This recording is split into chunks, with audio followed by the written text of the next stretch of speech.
Hello everyone and welcome to another server update for Splitgate. Last night on Twitter, Splitgate came out with this announcement. They didn't release it on YouTube, so I thought that we could analyze it and take a quick look at it over here.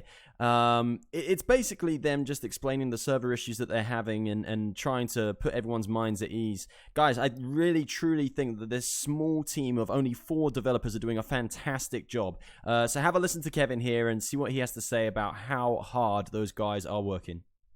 Hi everyone, I'm Kevin from 1047 Games.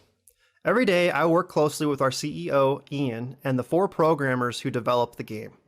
If you were to ask any one of us 2 weeks ago that Splitgate would be pushing 65,000 concurrent players, no one would have believed you. And yet here we are, completely blown away and humbled by the overwhelming positive reaction. From the start, we wanted to set the expectation that this beta was going to have some hiccups.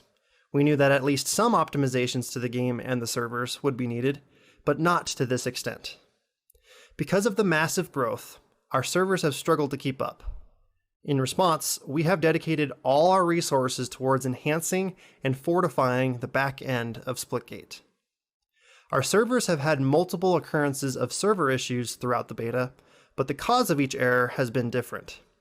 For example, one of our first bottlenecks was our matchmaking system. We would optimize the matchmaker to work with more simultaneous players, which would help, but when the player count would reach another all-time high, the servers would get another error, this time having nothing to do with the matchmaker, and instead a new bottleneck would be found.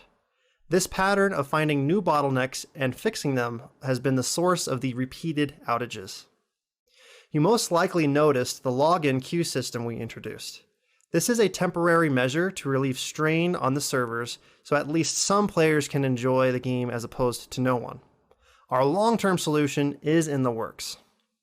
We have heard your suggestions on hiring more engineers to help out with our server problems, and that's exactly what we intend to do. However, even if we hired the perfect candidate today, they wouldn't be able to immediately contribute until later. That said, our plans to launch on July 27th has not changed. Our number one goal is to ensure the smoothest experience possible on launch. Our engineers are working as hard as they can to do right by you, our community, who have shown an unprecedented level of patience. Thank you everyone for your support and understanding.